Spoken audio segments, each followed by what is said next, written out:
Hello, and welcome to this talk on Carl Rogers' theory of therapy or psychotherapy and personality change. For this talk, I'm going to utilize Rogers' chapter, which is titled A Theory of Therapy, Personality and Interpersonal Relationships as Developed in the Client-Centered Framework.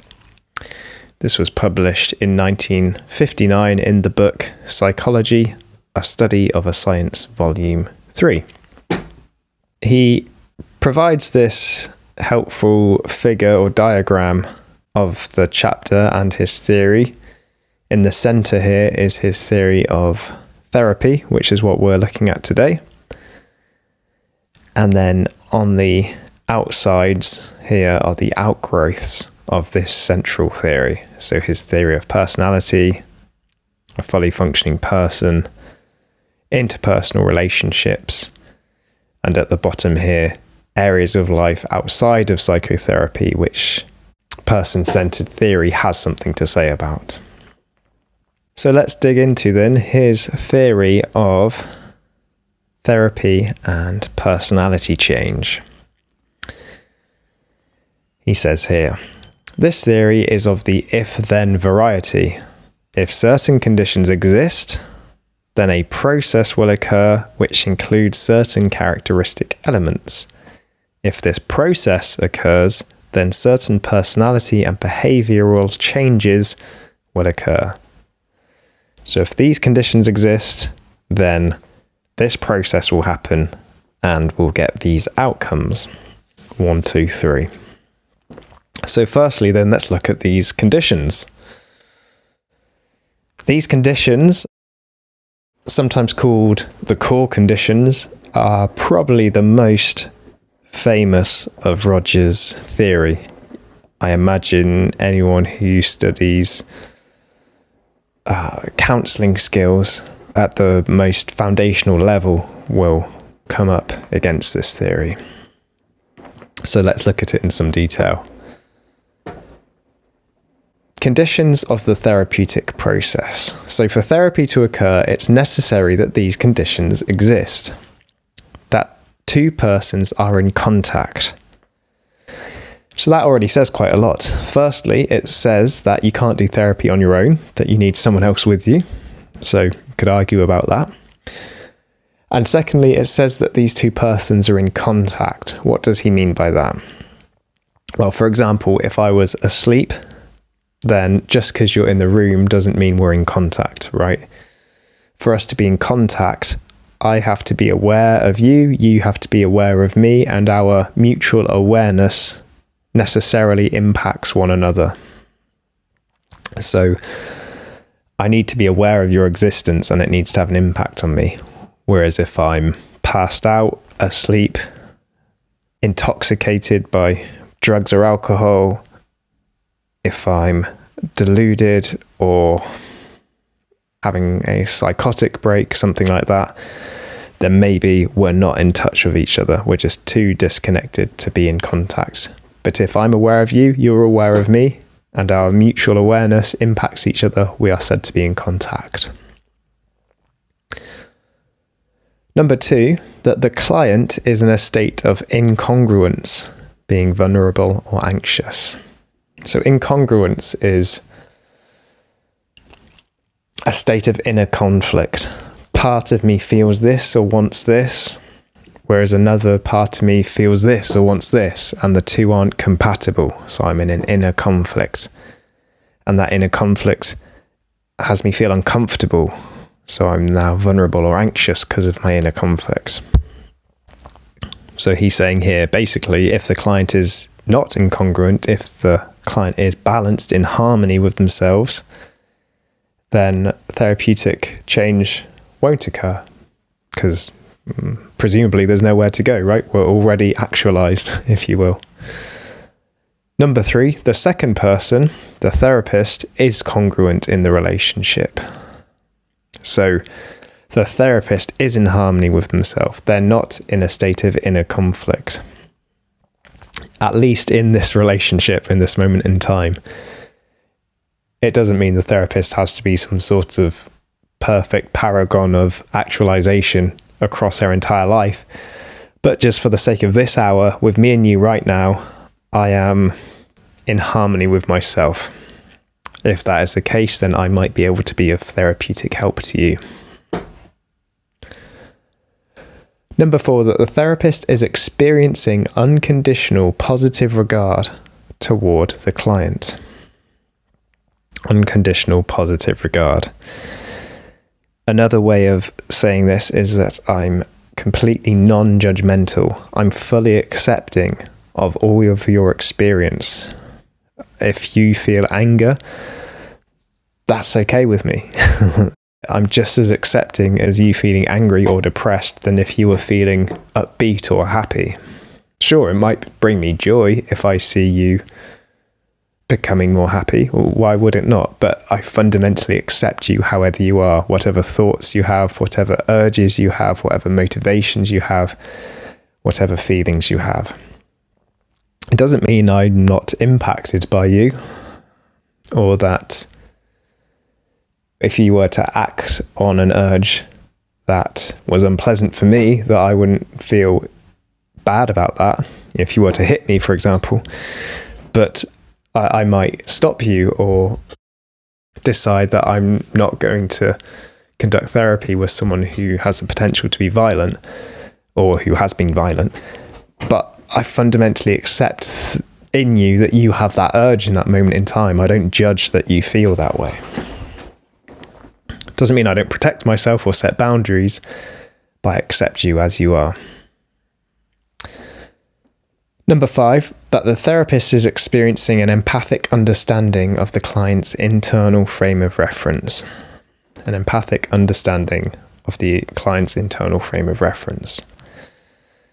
This means that I'm putting myself in your shoes. I'm empathizing. I'm really attempting to see what it feels like to be you. To be you right now, to be you in the situations you're describing to me. That is where my focus and attention is going. I'm trying to put myself in your shoes to see what it's like to have your thoughts, to have your feelings, to have your motives. Number 6, that the client perceives this unconditional positive regard of the therapist and the empathic understanding of the therapist. So it's not enough that I fully accept you, that I put myself in your shoes, that I'm understanding what it's like to be you right now, and I accept your thoughts, your opinions, your feelings, your motives, your urges. You have to perceive that I am doing that is what is happening, that I genuinely accept you and feel what it's like to be you. If you're feeling like I'm misunderstanding you or judging you, then it doesn't matter if I'm not, to some degree, because if you're not perceiving that I'm understanding and accepting you, change won't take place. So, the process often commences with only these minimal conditions, and it's hypothesized that it never commences without these conditions being met. So that's implied in these conditions being necessary. Okay, so we're in contact with each other. The client is in a state of inner conflict, is incongruent, and is thus vulnerable or anxious due to that incongruence. I'm congruent with you as the therapist. I'm, at least in this moment in time, in harmony with myself. I'm not denying feelings and urges and having my own inner conflict. I'm all right. I'm in this hour, I'm in harmony enough that I can be here for you.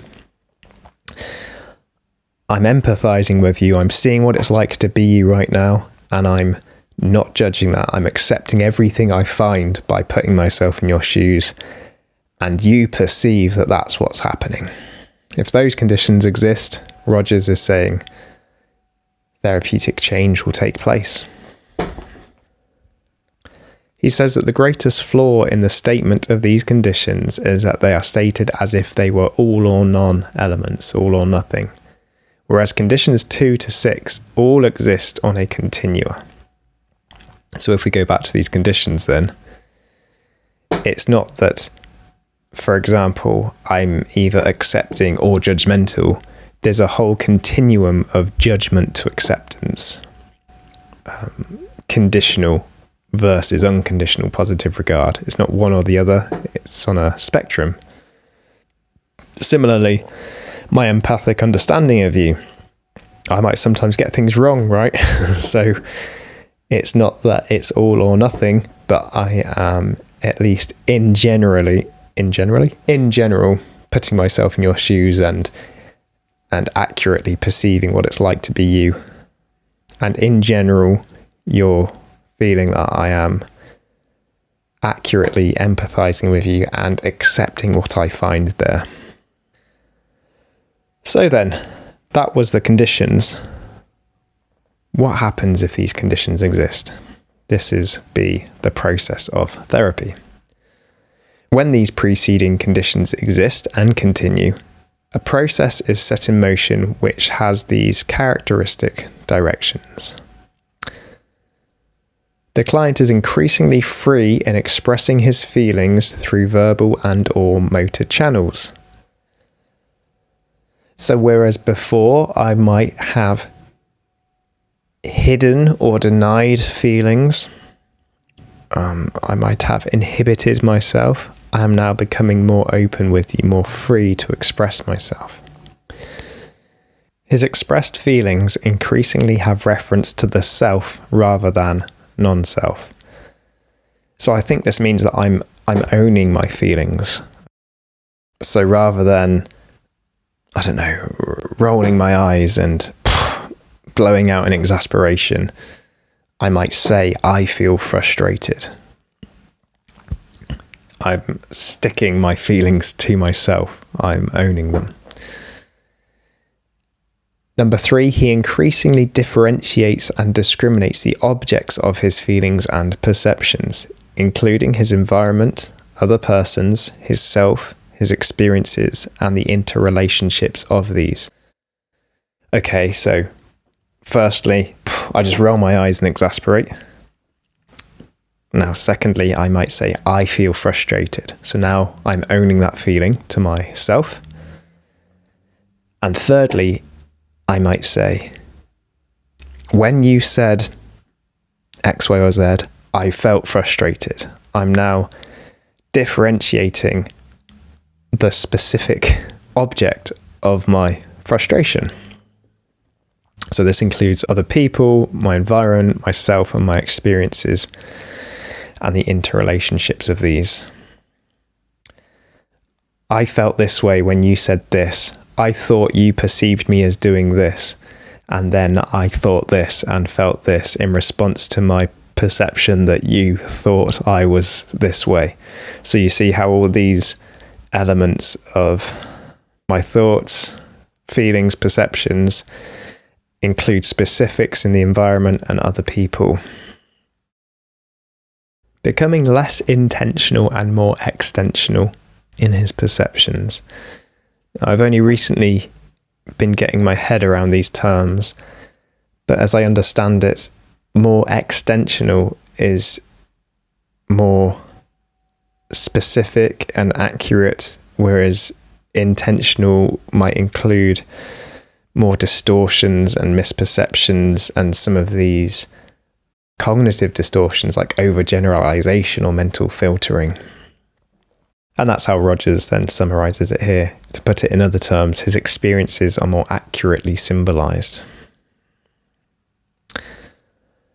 Number 4, his expressed feelings increasingly have reference to the incongruity between certain of his experiences and his concept of self.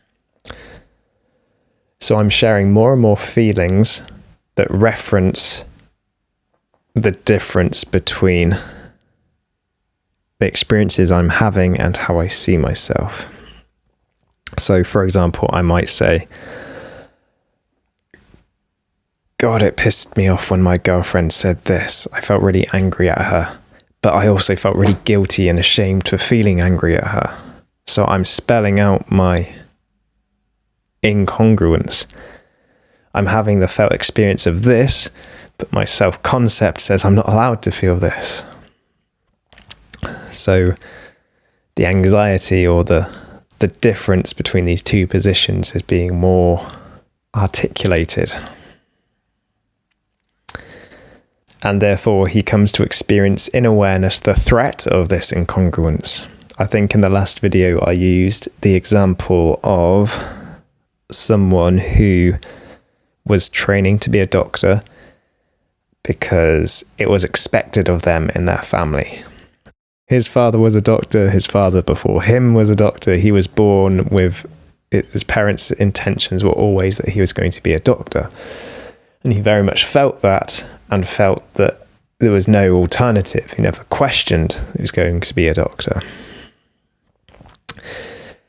And let's say he's now in medical school and realizing, I don't like this, I don't want to do this. So that his felt organismic experiences, but then feeling anxious and afraid that he doesn't like it and he doesn't want to do it. So that's being aware of the threat of this incongruence. This experience of threat is possible only because of the continued unconditional positive regard. So I'm only able to feel this threat because from my therapist, I've been shown that whatever I express will be accepted and I will still be held positively in regard of the therapist, whatever I express.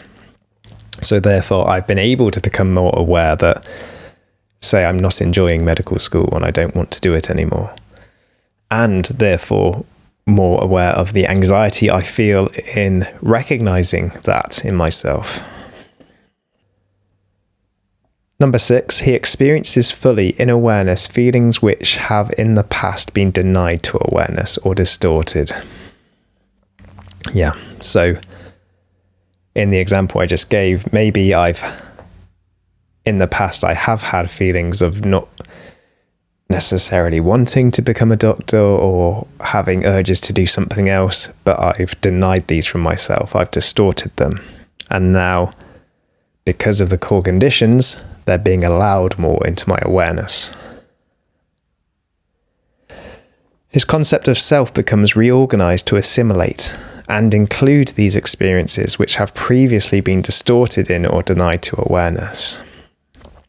So now, not only am I allowing these feelings, preferences, urges into my awareness, which have previously been denied or distorted, but I'm actually allowing them to become part of myself. Okay, maybe I'm coming to terms with the fact that, well, maybe I am just someone who doesn't want to become a doctor.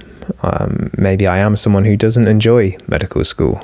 Maybe I'm becoming to come to terms with that fact, and maybe that's okay with me, or at least okay with me to a larger degree than it used to be.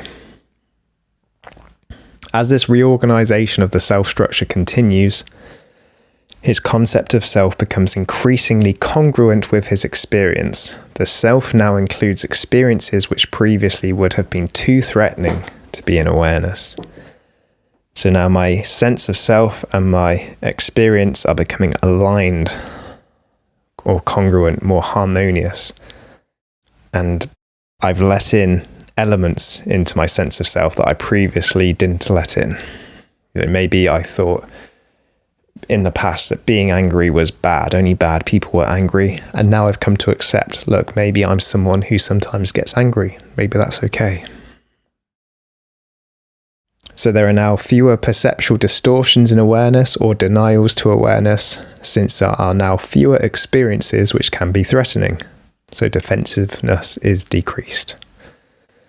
Yeah, if my sense of self allows for more experience and is more accepting, then there are fewer things that can threaten it. Fewer feelings, urges, preferences, opinions. I'm more open to any of those being okay, rather than being unacceptable. Number 9, he becomes increasingly able to experience, without a feeling of threat, the therapist's unconditional positive regard. So over time, I become more and more accepting of your acceptance of me.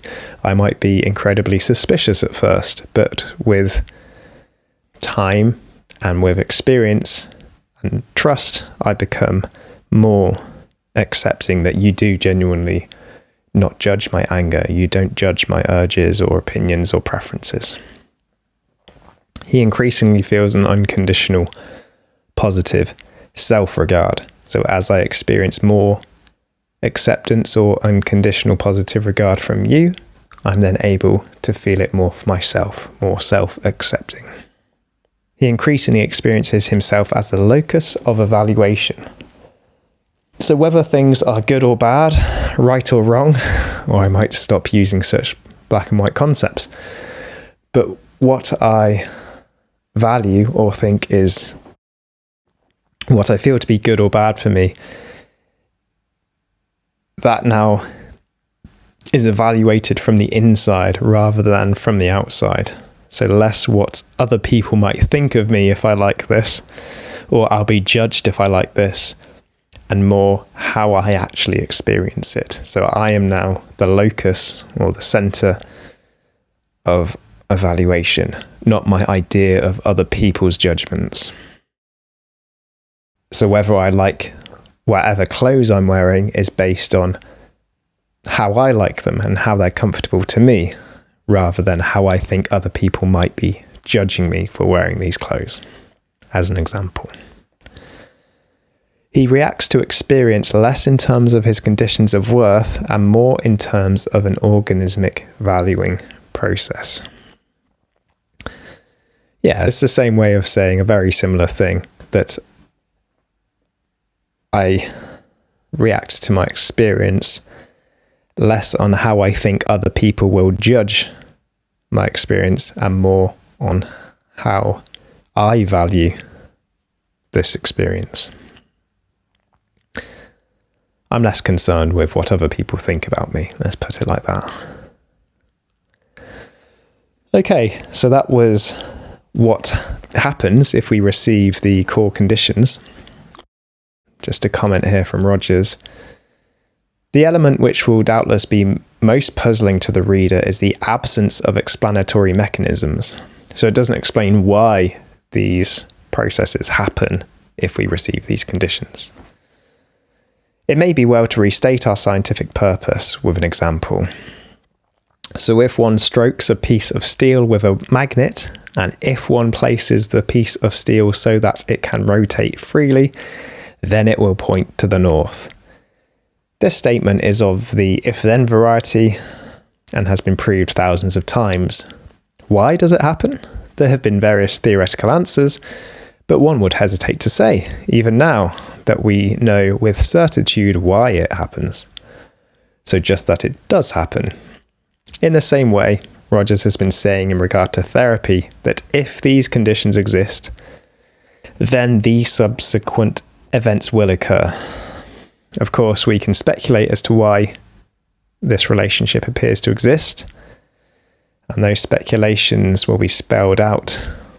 But nevertheless, the most basic element of our theory is that if the conditions exist, then the process of therapy occurs, and the events that are called outcomes will be observed.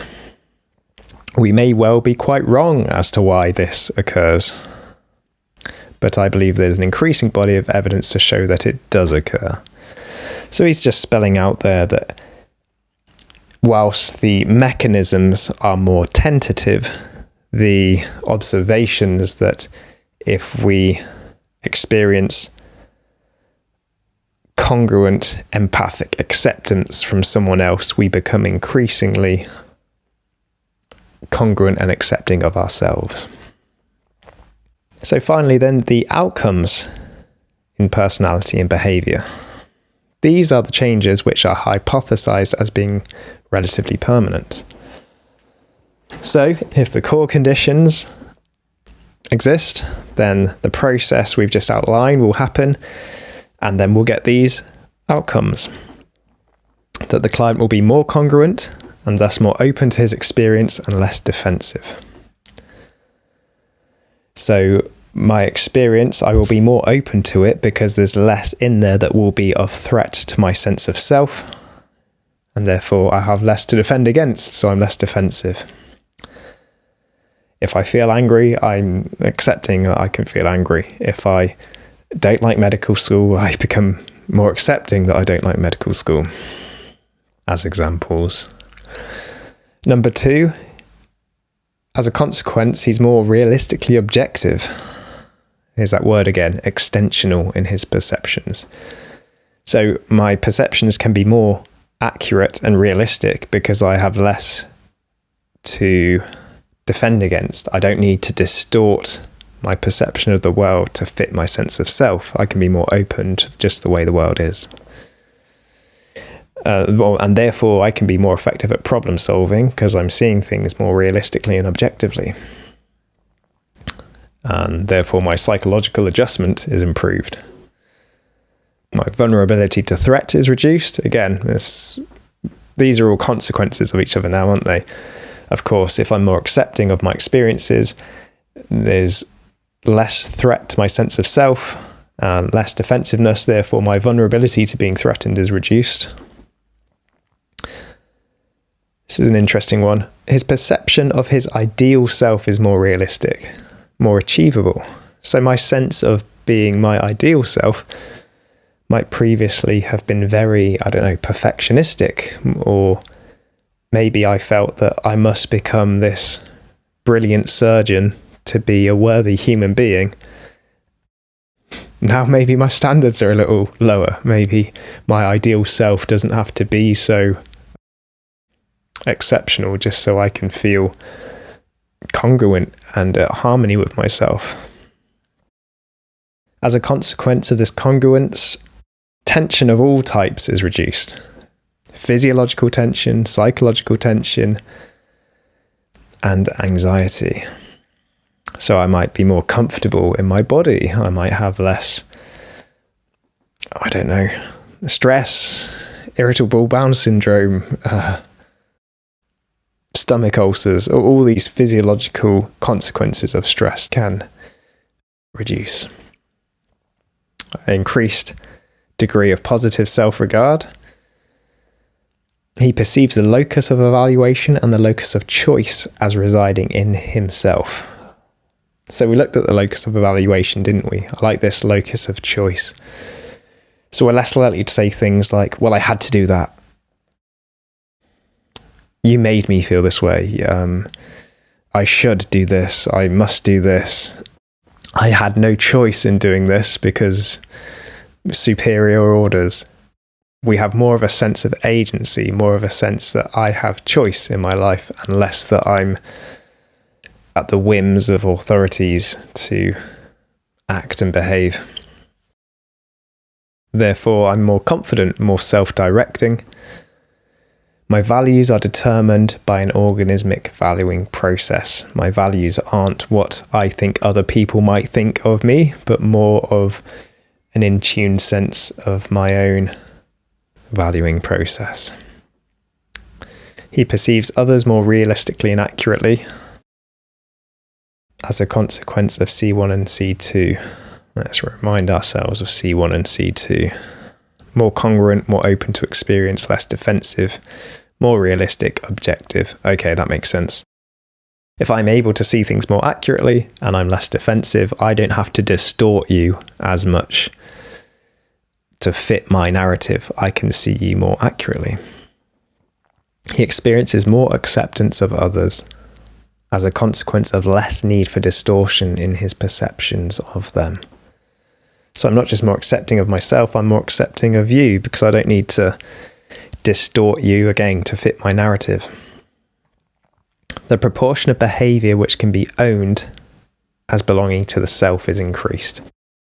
And so when someone has done something that a part of them doesn't like or finds immoral or something, maybe they hit someone or stole something and then they say something, I don't know what came over me. there's a sense of that behavior wasn't really me. It was some alien inside me that did that. Whereas he's saying here, a result of positive therapy is that we're able to own more of our behaviors, to feel like it was us that did these things, our choices. Conversely, the proportion of behaviors which are disowned as self-experiences felt to be not myself is decreased. Yeah, makes sense. His behavior is perceived as being more within his control. His behavior is perceived by others as more socialized, more mature. His behavior is more creative, more uniquely adaptive to each new situation and each new problem, more fully expressive of his own purposes and values. So if I don't need to distort situations to fit my narrative, I can see things more accurately, and then I have more choice. And if I have more choice and sense of agency in how I respond, then therefore I can be more creative to each new situation as I'm faced with it. Finally then, although I think I said finally last time, D, some conclusions regarding the nature of the individual. So we present these conclusions about the characteristic of the human organism. So here he's spelling out, I suppose, some underpinning axioms of the theory. He's already said that if these conditions exist, this process will exist and these outcomes will happen. That's what we've just looked at, right? A, B, and C. He's now spelling out, well, what's implied in this process about the nature of humanity. So number one, that the individual possesses the capacity to experience in awareness the incongruences between his self-concept and the totality of his experience. Yes, so it's implied, right, that I must be able to some degree to experience my incongruence in order for this process to happen. If I'm never aware of it, I can never reintegrate it. The individual possesses a capacity and has the tendency to reorganize his self-concept in such a way as to make it more congruent with the totality of his experience. Yeah, okay, so my self-concept isn't this completely rigidified, permanent thing that can't be changed. Otherwise, there could be no therapy. So it has to be flexible or plastic to some degree. Enough that when I let in experience which was previously incongruent, I can come to terms with it, accept it, and it changes my sense of who I am. These capacities and this tendency, when latent rather than evident, will be released in any interpersonal relationship in which the other person is congruent in the relationship, experiences unconditional positive regard and empathic understanding of the individual, and achieves some communication of these attitudes to the individual. These are, of course, the core conditions we talked about. So these two tendencies then might be latent until we receive understanding, empathy, and acceptance from someone else. Then we can learn to feel that for ourselves. This means that psychotherapy is the releasing of an already existing capacity in a potentially competent individual, not the expert manipulation of a more or less passive personality. So psychotherapy then as a job isn't me doing a thing to an object like refitting a kitchen, but providing conditions for an individual to help themselves, like watering a plant or putting it in sunlight. I might provide those conditions, but it's the plant that grows and photosynthesizes. Philosophically, it means that the individual has the capacity to guide, regulate, and control himself, providing only that certain definable conditions exist. Only in the absence of these conditions, not in any basic sense, is it necessary to provide external control and regulation of the individual. So it's not about manipulating and doing things to people. It's about providing conditions within which they can grow, that are amenable to their growth. Cool. Well, thank you for watching. I hope that was helpful. That was Carl Rogers' theory of therapy and personality change.